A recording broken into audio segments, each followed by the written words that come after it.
चलिए स्टार्ट करते हैं। जे रिवीजन बैच में फिजिक्स का लेक्चर नंबर 2 है। टॉपिक है करंट इलेक्ट्रिसिटी। ठीक है, टॉपिक क्या पढ़ रहे थे हम लोग? पिछली बार हम लोग ने पढ़ लिया था इलेक्ट्रिसिटी के बारे में।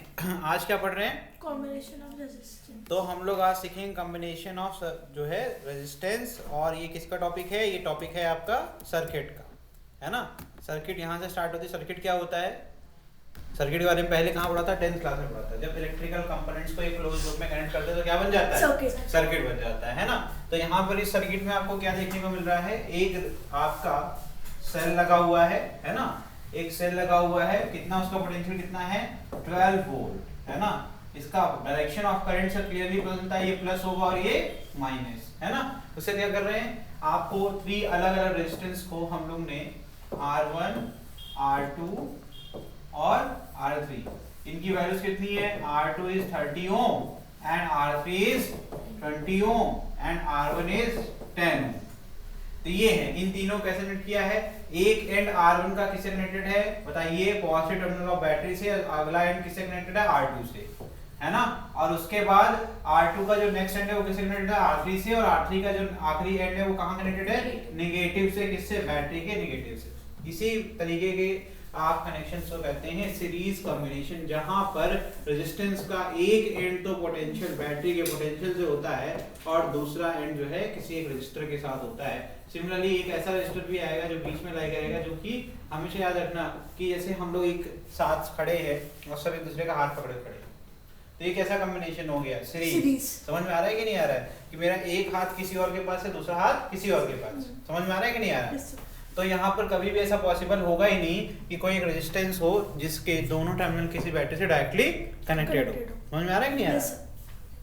तो कहने का मतलब ये है, अगर इन शॉर्ट पढ़ना चाहें तो कैसे पढ़ेंगे? इन शॉर्ट ये कह सकते हैं हम लोग कि अगर करंट इसके अंदर से फ्लो करेगा सर्किट के अंदर से, तो उसका एक ही ऑप्शन है, वो सारे रेजिस्टेंस के अंदर से होकर के जाए, नहीं तो उसका कोई चांस नहीं है कि वो वापस से निगेटिव टर्मिनल तक पहुंच पाए। तो मैंने ये क्या इसको शॉर्ट में ऐसे बना रखा है, कहते हैं जाने का रास्ता एक। अगर करंट को जाने का रास्ता एक तो सारे सर्किट इसमें है सीरीज में। अगर जाने के रास्ते अनेक मतलब मल्टीपल ऑप्शंस है तो फिर हो जाएगा पैरेलल। ठीक है, तो ऐसे केसेस में टोटल रेजिस्टेंस जो होता है सर्किट का, इसको इक्विवेलेंट रेजिस्टेंस कहते हैं। That can be found easily, that is summation of all the resistance R1 plus R2 plus R3। इस केस में मैंने 3 रेजिस्टर लिए हुए हैं। ठीक है, तो हम क्या करेंगे? हम पहले इस सर्किट को सॉल्व करेंगे और हमारा आंसर कितना आएगा बताइए? 60, क्योंकि 10 plus 30 plus 20 that is equal to 60 ohm. समझ में आ रहा है कि नहीं आ रहा है? ये हो गया आपका 60 ओम। इसी कहते हैं equivalent resistance of series circuit. Done? Yes sir. आगे बढ़ जाए। चलिए देखिए, अगर हम बात कर लें पैरेलल की, तो पैरेलल के लिए बहुत अच्छा एनिमेशन है। देखो मैंने क्या बोला अभी? मैंने आपको यही सेम टू सेम लाइन बोली कि जब जाने के रास्ते क्या हो? अनेक हो, एक से ज्यादा ऑप्शन है आपके पास मूव करने के लिए। तो देखो अब यहाँ पर ट्रैक करना है आपको मेरे साथ। यहाँ से निकला current, this is your positive terminal, this is your negative terminal. ठीक है, क्लियरली दिख रहा है सर्किट के अंदर। यहाँ से जब ये आगे जाता है तो देखो एनिमेशन इसका क्या हो रहा है। इसके 2 हिस्से हो जा रहे हैं। पहले तो हिस्से कितने हुए? 1 एम्पीयर 1 एम्पीयर। उसके बाद फिर यहाँ जब पहुंचता है, यहाँ से फिर से इसके समझ में आ रहा है कि नहीं आ रहा है? मतलब क्या हो रहा है? करंट बढ़ जा रहा है, एक बार यहाँ बढ़ रहा है और एक बार यहाँ बढ़ रहा है। और फिर ये वो पॉइंट है, पहले तो यहाँ पर एक कॉम्बिनेशन हो रहा है, मतलब मैं यहाँ लगाऊंगा एडिशन, है ना, और यहाँ पर भी एडिशन, और यहाँ पर सब्ट्रैक्शन और सब्ट्रैक्शन। सब्ट्रैक्शन का मतलब क्या हुआ कि वो ऐसा पॉइंट है जहां पर वो बढ़ रहा है, हट रहा है, मतलब अमाउंट रिड्यूस हो रहा है। और ये ऐसा पॉइंट है जहां पे अमाउंट ऐड हो रहा है और यहाँ पे भी ऐड हो रहा है, और यहाँ से निकल क्या रहा है? यहाँ से टोटल करंट। तो मतलब क्लियर है कि जितना अंदर जाएगा करंट, जितना अंदर फ्लो करेगा सर्किट के, उतना ही बाहर निकलेगा। तो यहाँ पर अगर 2 एम्पीयर गया तो यहाँ से निकलेगा भी कितना? 2 एम्पीयर। ठीक है, तो अब यहाँ से एक नया टर्म आता है, कहते हैं जंक्शन। जंक्शन वो पॉइंट है जहां पर आपके पास एक से ज्यादा ऑप्शंस हो मूव करने के फॉरवर्ड। एक ऐसा कॉमन पॉइंट जहां पर याद रखना एक से ज्यादा ऑप्शंस हैं आपके पास जाने के लिए, एक इधर और एक इधर। ये क्या हो गया? जंक्शन। कभी भी स्ट्रेट वाइड जंक्शन नहीं हो सकता। जंक्शन क्या होता है? इसको नोड भी कहते हैं। नोड और जंक्शन दोनों एक ही चीज होती है वैसे। ठीक है, तो जंक्शन को हम J से नोट करते हैं। तो मेरे को कितने जंक्शन है? एक जंक्शन ये है और एक जंक्शन ये। समझ में आ रहा है कि नहीं आ रहा? और एक सिमिलरली एक जंक्शन मेरे पास ये है और एक जंक्शन मेरे पास, ठीक है। तो यहाँ से देखो जो इनकमिंग करंट है और जो आउटगोइंग करंट है, तो मैं इसको इस तरीके से पढ़ाता हूँ। इनकमिंग अगर 2 एम्पीयर है तो आउटगोइंग कितना है? अभी से एग्जांपल के लिए मैंने लिया 1 एम्पीयर, यहाँ पर भी 1 एम्पीयर। क्या हो गया? सब्ट्रैक्शन हो गया कि नहीं हो गया? हो गया ना सब्ट्रैक्शन। Yes, sir. अब ध्यान से देखिएगा, इसके बाद अब 1 एम्पीयर जब पहुंचता है J2 के पास, उसके पास एक ही ऑप्शन है, कुछ इधर जाएगा कुछ इधर जाएगा। फॉर एग्जांपल ले लेते हैं 0.5 एम्पीयर यहाँ गया और 0.5 एम्पीयर। मेरी बात समझ गए? अब इसको ट्रैक करेंगे। हाँ, अब ये कहाँ जाएगा? हम इसको सॉल्व कर रहे हैं, तो यहाँ से पहुंचा कहाँ पर? J3 पर, और यहाँ से भी पहुंचा J3 पर। तो दोनों इनका अब कितने इनकमिंग हो गए? 2 इनकमिंग और 1 आउटगोइंग। 2 रास्ते आकर के किसी एक पॉइंट में मिल रहे हैं, उसके बाद एक रास्ता बन जा रहा है। तो ऑप्शन क्या है तुम्हारे पास? तुम अगर उस रास्ते पे चल रहे हो तो तुम्हें सीधे जाना पड़ेगा और अंत में तुम्हें आखिरी वाला रास्ता फॉलो करना पड़ेगा। You don't have any options, right? तो अगर कंजर्वेशन भी पड़ा हुआ है तो जो टोटल इनकमिंग होगा वो टोटल आउटगोइंग के हमेशा बराबर होना ही चाहिए। Yes. तो इनकमिंग कितना? 0.5 और निकलेगा कितना? 1 एम्पीयर, क्योंकि दोनों क्या हो जाएंगे? ऐड हो जाएंगे। समझ में आ रहा है ना? ये क्या हो गया आपका? 1 एम्पीयर। अब देखो यहाँ पर 1 एम्पीयर, तो यहाँ से देखो अगर इतना इसको काट दो सर्किट, तो यहाँ से देखेगा 1 एम्पीयर गया, 1 एम्पीयर वापस आ गया। कंजर्वेशन इज ओके, ठीक है। फिर यहाँ से कितना था? 1 एम्पीयर। J4 पे क्या हुआ? एक 1 एम्पीयर इधर से, एक 1 एम्पीयर इधर से, निकले कितना? 2 एम्पीयर। पहले से लिखा हुआ है। समझ में आ गया सर्किट? अभी तो हम लोग ने एग्जांपल के लिए लिया, लेकिन आगे हम सॉल्व करके, क्योंकि हम लोग को नहीं पता रेजिस्टेंस कितना है, तो अब मैं आंख बंद करके कह सकता हूं I don't know the values of R1 R2 and R3, but we can say that R1 R2 R3 are in parallel। क्या है? पैरेलल में, ठीक है। हमने ये पिछली बार देखा था कि जाने का रास्ता एक था, तो सारे रेजिस्टेंस से बराबर करंट फ्लो कर रहा था कि नहीं कर रहा था? Yes. तो यहाँ पर we can summarise it as कि जब सर्किट में क्या हो, सर्किट में जब होता है I क्या होता है? सेम थ्रू और द रेजिस्टेंस, सारे रेजिस्टेंस से आपका क्या होगा? करंट सेम होगा, I सेम होगा, ठीक। क्या लेकिन वोल्टेज सेम हो सकता है? हम इसको अभी जस्ट वेरीफाई करेंगे 1 सेकंड के अंदर। Is it impossible sir? कैसे? ओम्स लॉ है ना। तो अगर हम निकालना चाहते हैं voltage drop across resistance R1, V1 will be equal to, sir, according to Ohm's law, voltage is equal to current into the resistance। current is I, मानते हैं सर I सब में सेम है, बट यहाँ पर R की जगह आ जाएगा sir R1। Similarly, V2 will be equal to IR2 and V3 will be equal to IR3 see, ठीक है। It is quite clear that sir voltage V1, V2, V3 cannot be same because R1 is not equal to R2 and not equal to R3 because I is common in all the 3 equations। Let's say equation 1, 2 and 3। ठीक है। And let's total V net will be equal to what is V1 plus V2। This is simple derivation of this equation। Okay, Yes. so let's say total resistance of the circuit, मान लेते हैं total resistance circuit कितना है? R equivalent, और current कितना flow हो रहा है? I। तो ओम्स लॉ के हिसाब से V टोटल क्या हो जाएगा? I into R equivalent। देखो ध्यान से, तो यहाँ समझ में आता है I into R equivalent is equal to I R1 plus I R2 plus IR3। I common ले लें तो क्या बचेगा? I equivalent बचेगा। ये कहाँ से आया? समझ में आया? तो इतना जरूरी है ये समझना कि वोल्टेज बढ़ता है, वोल्टेज क्या होता है? बढ़ जाता है सीरीज में, लेकिन करंट सेव रहता है। अब देखना ध्यान से, यही कंसेप्ट सिखाने के लिए डेरिवेशन किया मैंने। सिमिलरली यहाँ पर नोटिस करना, जो इसका पॉजिटिव, मैं एक नई सर्किट बनाऊंगा, अपनी अलग से एक सर्किट बनाऊंगा। अब मैं सिखाता हूं कि ये पॉजिटिव होगा, ये नेगेटिव। ध्यान से देखना, ये मैंने लगाया रेजिस्टेंस R1, फिर यहीं से मैं आगे लेकर के यार एक रेजिस्टेंस लगाया R2, फिर यहीं से मैं आगे लेकर चला गया R3। अब तुम्हें एक चीज सीखने को मिलेगी कि देखो मैंने क्या सिखाया है, कनेक्टिंग वायर में कभी भी कोई रेजिस्टेंस नहीं माना जाता है। तो एक चीज मुझे बताइए जरा, जो पोटेंशियल यहाँ होगा वही पोटेंशियल यहाँ चला आएगा, वही पोटेंशियल यहाँ चला आएगा। अब ये दोनों क्या है? एक वायर है, देखा जाए तो ये दोनों एक ही पॉइंट है ना। तो ये निगेटिव यहाँ भी चला जाएगा, ये पॉजिटिव यहाँ भी चला जाएगा। सिमिलरली ये भी दोनों एक सिंपल वायर हैं, है ना। तो जो ये पॉजिटिव हो यहाँ चला जाएगा और निगेटिव यहाँ चला जाएगा। अरे तुमने नोटिस नहीं किया? वोल्टेज। तीनों जो रेजिस्टेंस है वो directly positive and negative terminal of battery से कनेक्टेड है, ऐसा सीरीज में पॉसिबल ही नहीं था। Yes sir. है ना? तो जब ये डायरेक्टली कनेक्टेड है तो जितना भी वोल्टेज सप्लाई होगा, पोटेंशियल डिफरेंस होगा। पोटेंशियल डिफरेंस क्या होता है सर? पॉजिटिव और नेगेटिव के इसमें डिफरेंस है ना? तो जो पॉजिटिव यहाँ है वही यहाँ पर भी है, वही यहाँ पर भी है, तो potential across R1 R2 and R3 वो क्या हो जाएगा? सेम हो जाएगा। तो पैरेलल में क्या होता है? वोल्टेज सेम होता है but I different can not be same.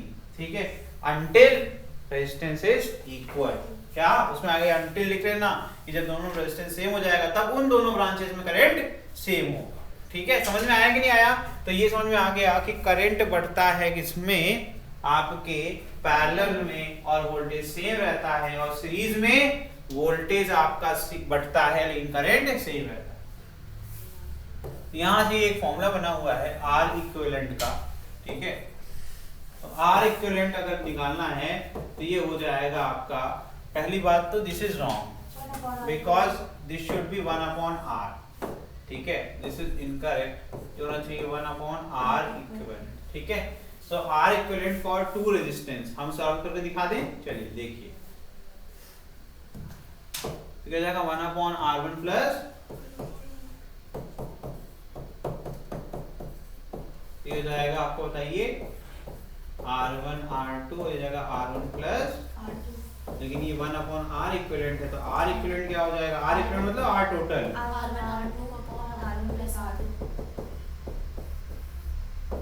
ठीक है, जनरली आपको 3 तक याद करना है, 3 तक ही क्वेश्चन जो है जनरली मिलता है, लेकिन इसका भी बहुत सिंपल सॉल्यूशन होता है। पीछे सॉल्व करो, 2-2 करके सॉल्व करो, 2 करोगे तो सिंपल बनेगा, जल्दी कैलकुलेशन जाएगा, जो आंसर आएगा उसको फिर से कर दो। 3 वाले में कंफ्यूजन हो जाते हैं, इसलिए मैं 3 नहीं कह रहा हूँ। ठीक है, स्पीड बढ़ा लीजिए आप। स्पीड कैसे बढ़ जाएगी? छोटी कैलकुलेशन जाएगी, स्पीड ऑटोमेटिकली बढ़ जाएगी। तो हम पीछे 2 सॉल्व कर लेंगे, जो आएगा फिर से वो 2 बन जाएगा, फिर सॉल्व कर लेंगे, आंसर आ जाएगा। मेरी बात समझ रहे हैं? क्योंकि मैंने ये कई बार पाया है कि बच्चे कंफ्यूज 3 वाले में बहुत कंफ्यूज हो जाते हैं और उल्टा टाइम घटने के बजाय बढ़ जाता है। इससे अच्छा है कि आप स्मार्टली करिए, स्पीड बढ़ाइए और 2-2 करके सॉल्व करिए। ठीक है, 3 ऐसा नहीं हो सकता, कर सकते हैं। R1 R2 R3 हो जाएगा एलसीएम, फिर ऊपर आपका हो जाएगा R1 R2 R2 R3 और R3 R1। हाँ, ठीक है, तो इस तरीके से ऊपर सम आ जाएगा। और अगर हम एलसीएम के साथ सोचें, चलिए मैं यहाँ लिख देता हूँ, मुझे ऐसा लग रहा है कि आप लोग ऐसे चेहरे से देख रहे हैं कि अरे सर को आता नहीं। देखो 1/R equivalent is equal to 1/R1 plus 1/R2 plus 1/, LCM क्या आएगा इसका? तो यहाँ R1 यहाँ ऊपर क्या आएगा? R2 R3 जहाँ R2 वहाँ पर R3 R1 और जहाँ पर R3 वहाँ पर R1 R2। मैंने इसको ऑर्डर में लिख दिया R1 R2 R2 R3 और R3 R1। मैं ऐसे बोल रहा था, है ना? इसको उल्टा कर लो तो यहाँ से आ जाएगा आपका R equivalent will be equal to R1 R2 R3 upon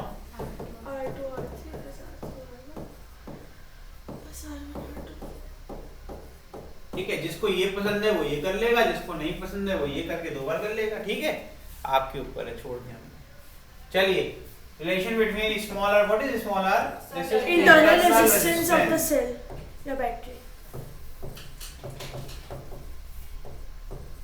अभी मैं इसमें सेल भी पढ़ाऊंगा। ठीक है, याद रखना। तो ये स्मॉल आर की इक्वेशन होता है, चलो हम सेल पढ़ा ही देते हैं। तो सेल जो होती है ना, उसका एक इंटरनल रेजिस्टेंस होता है। क्या होता है? इंटरनल। कैसे बताया था मैंने बताया था कि एक मीडियम होता है, कैथोड, एक होता है एनोड, है ना? तो आपका कैथोड क्या होता है? नेगेटिव होता है ना? कैथोड नेगेटिव होता है। हाँ, एनोड नेगेटिव होता है। एनोड पॉजिटिव होता है। एनोड पॉजिटिव होता है। हाँ, डिसाइड कर लो पहले। Yes sir. हम तभी आगे बढ़े। रेजिस्टेंस क्या होता है? जब आपका यहाँ पर, आपको पता है यहाँ पर क्या होता है? इलेक्ट्रोलाइट होता है ना? और ये क्या करता है? एक रेजिस्टेंस ऑफर करता है। अगर मान लो यहाँ से इलेक्ट्रॉन मूव कर रहा है किसकी तरफ? इसकी तरफ, है ना? एक रॉड से दूसरे रॉड की तरफ जा रहा है। ठीक है, तो अब ये जो resistance offered by this electrolyte होता है या फिर मीडियम होता है, उसे कहते हैं इंटरनल रेजिस्टेंस। जो एनर्जी लॉस्ट हो जाती है, ये कब तक नहीं होती? जब तक ये सर बैटरी आपकी कनेक्टेड नहीं है, तब तक क्या होगा? एक तरफ सारे पॉजिटिव, एक तो सारे नेगेटिव रहेंगे, कोई टेंशन ही नहीं है, फ्लो हो नहीं रहा है ना?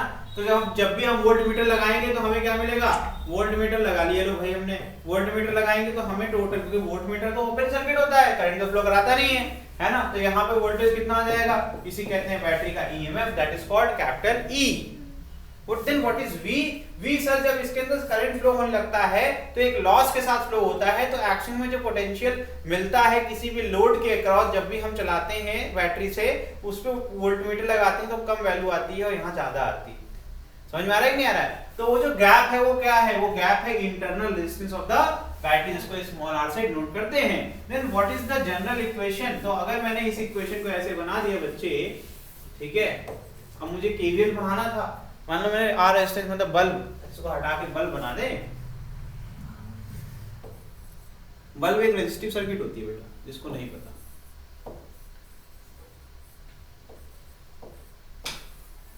ठीक, इसका रेजिस्टेंस कितना है, आर। टंगस्टन वायर लगा होता है ना, हाईली रेजिस्टिव। ठीक है, तो अब यहाँ से करंट फ्लो कर रहा है आई। ठीक, तो वोल्टेज कितना हो जाएगा इसके पास, V = क्या जाएगा, IR। यहाँ क्या हो जाएगा आपका, यहाँ तो ईएमएफ ई है, और यहाँ से क्या आ रहा है, यहाँ से आपका फिर से करंट रिवर्स हो रहा है आई, है ना? समझ में आ रहा है कि नहीं आ रहा है? तो यहाँ पर अगर जब भी देखेंगे तो इक्वेशन लिखेंगे तो V will be equal to E minus I small r। ठीक है, समझ में आ रहा है कि नहीं आ रहा है? तो अगर इसको देखोगे ध्यान से तो यहाँ पर हम लोग क्या कर रहे हैं, यहाँ पर same to same equation use कर रहे हैं। समझ में आ रहा है कि नहीं आ रहा है? तो स्मॉल r की वैल्यू क्या हो जाएगी, small r will be equal to, इसको कैपिटल V को I कैपिटल R लिखेंगे पहले, ठीक है, जिसको नहीं आ रहा इसको रीअरेंज कर लीजिए।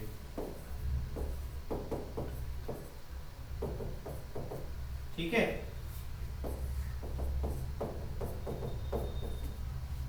ठीक,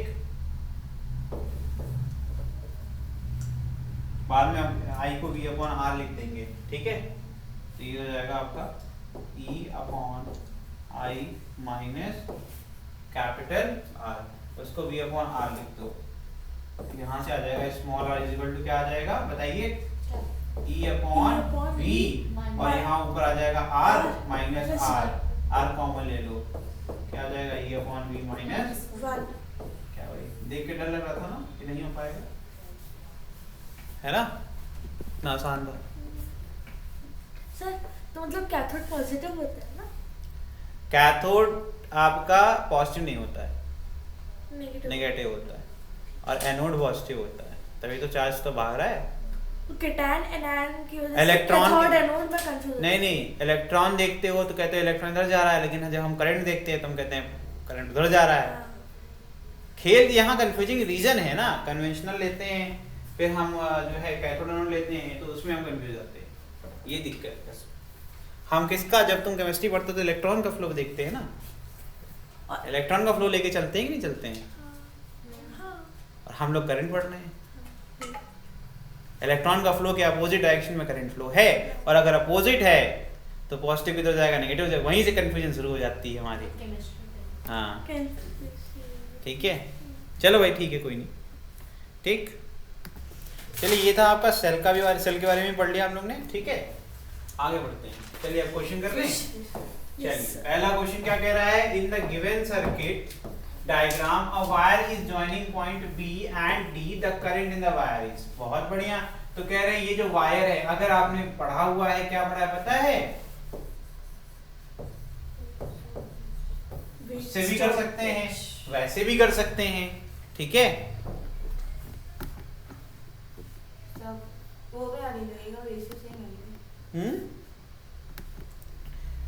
व्हीट स्टोन ब्रिज पढ़े हैं, उससे हो सकता है क्या कुछ? रेशियो सेम है नहीं तो क्या करेंगे? 1/4 है, 2/3 है, तो कैलोमीटर वाला कंसेप्ट नहीं लग सकता है, तो हम लोग को बचा क्या, सर्किट लगा लेते हैं, क्या करना है।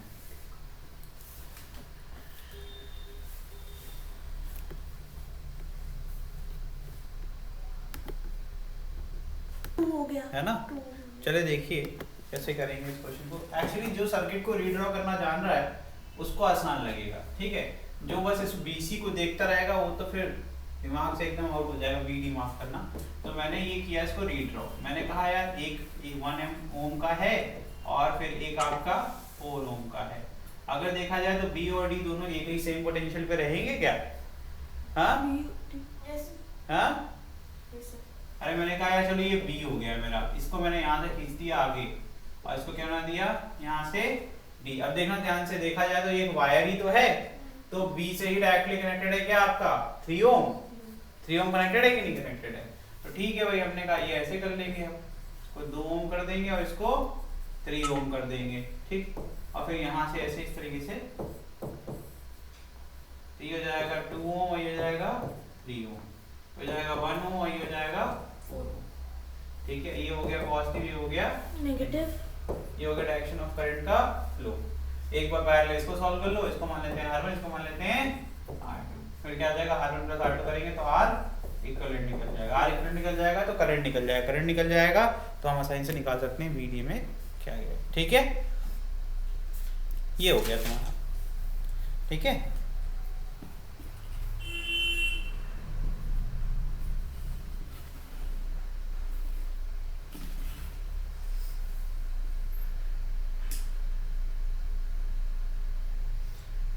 हो गया, कितना आया आंसर इसका?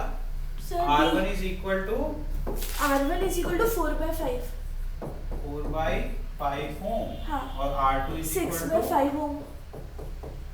जिसको नहीं आया मैं यहाँ रफ वर्क कर रहा हूँ। R1 के तो 1/R1 is equal to 1/1 plus 1/4, इसका एलसीएम कितना आ जाएगा 4 और ऊपर क्या हो जाएगा 5, ठीक है। तो ये R1 हो जाएगा 4/5। इसी तरीके से सिमिलरली हम क्या निकालेंगे 1/R2, ठीक है। इसको भी निकाल सकते हैं, ये दिस इज वेरी इजी, आप कर सकते हैं। तो R इक्विवेलेंट कितना आ जाएगा R1 प्लस R2 कितना आ जाएगा ये 2 10/5 दैट इज इक्वल टू 2 ओम।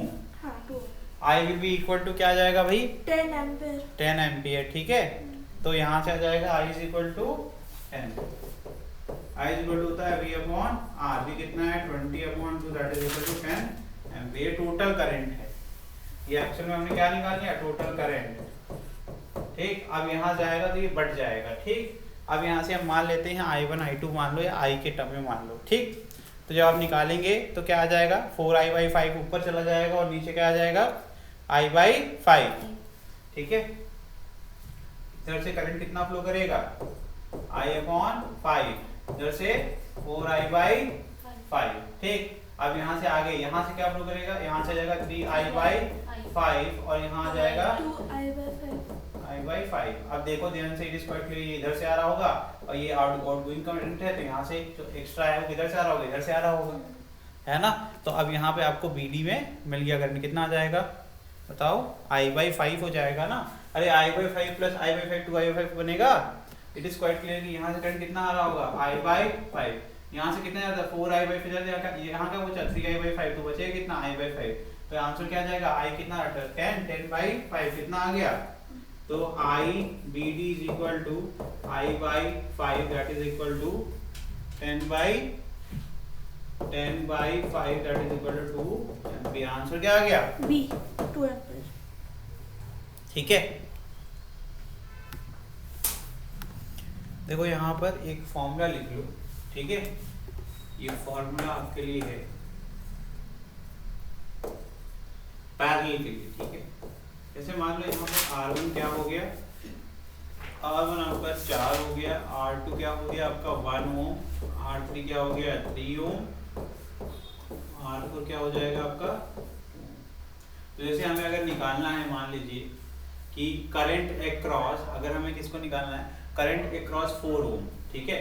जैसे मान लो जो I अक्रॉस 4 ओम, तो ये हो जाएगा, इसका मतलब हो जाएगा R2I/R1 प्लस R2। इसी तरीके अगर हमें निकालना है 3 ओम, I अक्रॉस 3 ओम, तो इसका आंसर क्या हो जाएगा R4I/R3 प्लस,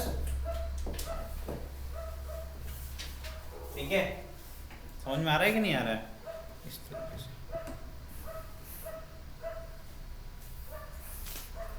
जो दो पैरेलल होंगे उनकी बात होगी, ठीक। अब कोई दिक्कत नहीं होगी, कभी क्वेश्चन करना होगा तो कर लेंगे, ठीक है। ये एक चीज हो गई। यहाँ पर द करंट I1 कितना आ जाएगा आपका in A flowing through 1 ohm resistor in the following circuit, ठीक है। तो यहाँ पर क्या कह रहे हैं कि जो I1 है इस 1 ओम से जो फ्लो कर रहा है उसकी वैल्यू क्या होगी अगर आपका यहाँ पर जो है सर्किट जो बनी हुई है किस तरीके से 1 ओम पैरेलल है और एक 2 ओम क्या है आपका सीरीज में और उसके बाद क्या है आपका 2 ओम एक और पैरेलल में। आई थिंक ये बहुत ही आसान क्वेश्चन है यार।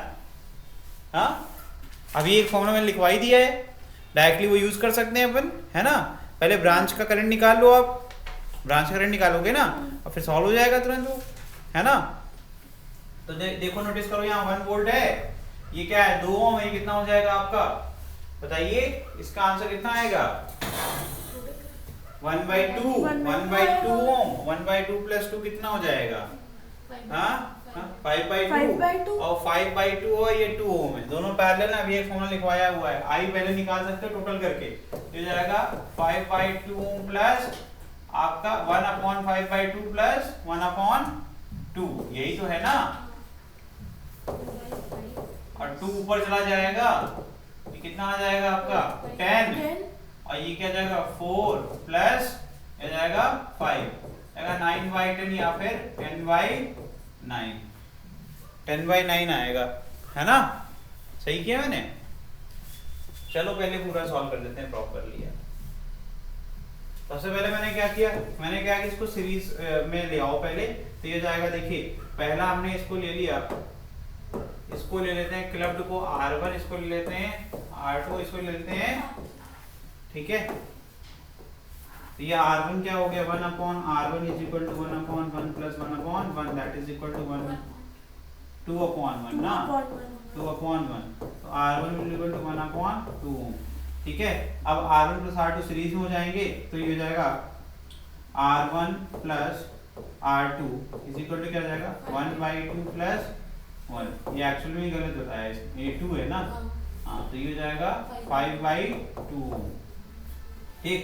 अब R टोटल निकाल लेते हैं, R टोटल, तो 1/R टोटल = क्या जाएगा 1/R1 + R2 प्लस 1/R3, कितना आ जाएगा, ये 2 ऊपर से जाएगा 2/5 प्लस 1/2, एलसीएम कितना आ गया 10, ठीक है।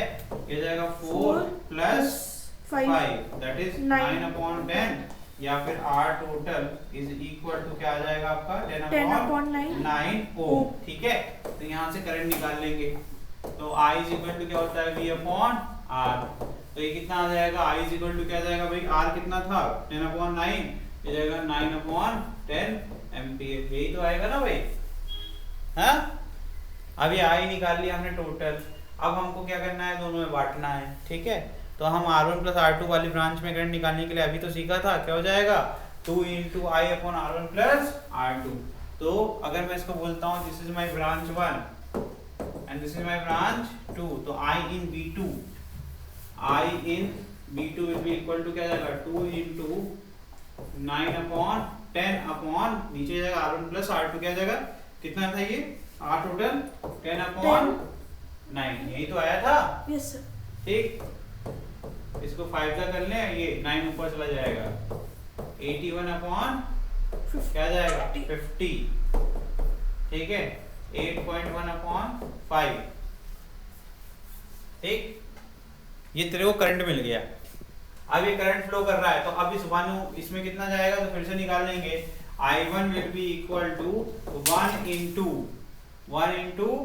8.1/5 divided by 2, है ना, 1/2, तो जाएगा तेरा 1/2, तो 2 ऊपर चला जाएगा, तो 2 × 8.1/5। अब इसको सॉल्व कर लो, देखो आंसर क्या आता है।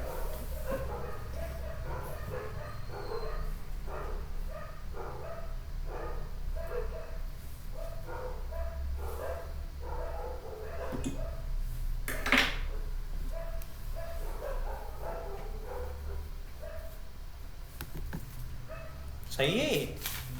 एक्चुअली यहाँ पर एक एरर हो गया, ये वो वाला जो फॉर्मूला मैंने बनाया था वो मल्टीपल ब्रांचेस के लिए बनाया था पैरेलल में, और ये हमने यूज कर लिया सिंपल सर्किट में, तो ये गलत है, ठीक है। इसको ठीक करने दो। देखो इसका R टोटल तो हमारा कितना आ गया था, R1 + R2 कितना आया था 1/2 that is equal to 0.5 ohm. Voltage parallel क्या होता है बराबर, तो इसका मतलब 1 वोल्ट जो है वो यहाँ पर भी प्लस माइनस कितना होगा 1 वोल्ट, है ना, तो v is equal to I by R, तो i is equal to v upon R, तो i इन ब्रांच 2, ये ब्रांच 1 i v2 ये विल बी इक्वल टू क्या आ जाएगा भाई, v upon r1 plus r2, मैंने इसको क्या लिया था r1 ना, ये क्या हो जाएगा भाई, तो यहाँ पर 1 upon 0.5 that is equal to what, बताइए 0.5 आया था ना, ये 0.5 आया था कि नहीं आया था 0.5, 1/2 ही तो था, तो निकालो कितना आ रहा है उसका आंसर। सर इस नहीं, पूरे का बेटा, 5/2 आया था, ये 5/2 आया था, दैट इज 2.5 2.5 आएगा ये, इसलिए 2.5, यहाँ पर भी 2.5।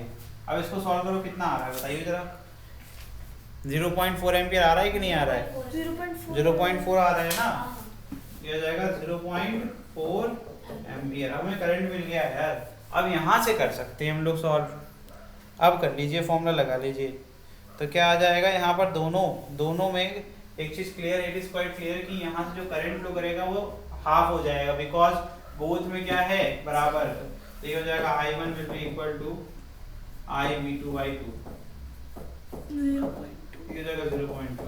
इतना सिंपल था, हम लोग ने आई डोंट नो व्हाई कर दिया, बस चीजें सिंपल थी। इसको तो मैंने सिखाया है ना, मैंने कहा था दोनों में अगर सेम हो तो बढ़ जाएगा ये बराबर। चलिए आगे बढ़े।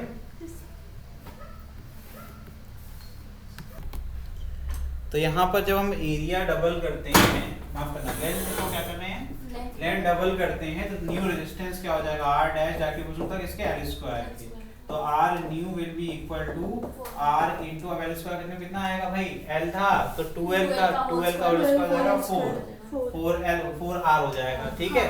तो r कितना था आपका 3 इनटू 4 कितना आ गया 12, 12 ओम का हो गया। 12 ओम को एक सर्कुलर फॉर्म में ऐसे हमने बना लिया, ठीक है। एक पॉइंट हमने A मार्क कर लिया, एक B मार्क कर लिया, और इसका जो सेंटर इस पे कितना आ रहा है, ये 60, टोटल एंगल कितना होता है 360। इट इज क्लियर कि आपके 6 इक्वल लेंथ का वायर डिवाइड होगा, टोटल कितना था 12, अगर 6 से हम बांटेंगे तो सबका बराबर रेजिस्टेंस होगा, तो एक का कितना है 2 ओम आया, तो इसका मतलब AB का आ गया 2 ओम, तो रिमेनिंग का कितना आ जाएगा आपका 10 ओम। ये दोनों देखो ऐसे देखा जाता है, यहाँ से एक बैटरी एक प्लस लगा दो और एक माइनस, देखोगे तो इस बड़े वाले जो हिस्से को भी आपको प्लस प्लस मिल रहा है और इसको माइनस। जब दोनों पे आप रेजिस्टेंस डायरेक्टली बैटरी से कनेक्टेड होते हैं तो कहते हैं पैरेलल में, तो पैरेलल में तो क्लियर है यार, 1/r इक्विवेलेंट क्या हो जाएगा 1/r1 प्लस 1/r2, 1/2 प्लस 1/10, है ना। इसका एलसीएम निकाल लीजिए, r इक्विवेलेंट कितना आ जाएगा 5/3, ठीक है बेटा। एलसीएम तो निकाल ही लेंगे, कितना आएगा एलसीएम इसका 10 नीचे आएगा डिनोमिनेटर में, ऊपर 1 + 5 आएगा, ठीक है। डन। Yes sir. आज के लिए इतना ही, अब हम लोग अगली क्लास में कंटिन्यू करेंगे, और अच्छे अच्छे क्वेश्चंस हैं इसमें, ठीक है। मिक्स ग्रुपिंग वाले क्वेश्चंस भी करेंगे, ठीक है, और तुम्हारा क्यूब वाला क्वेश्चन भी कराएंगे, ठीक। चलिए ठीक है, आज के लिए।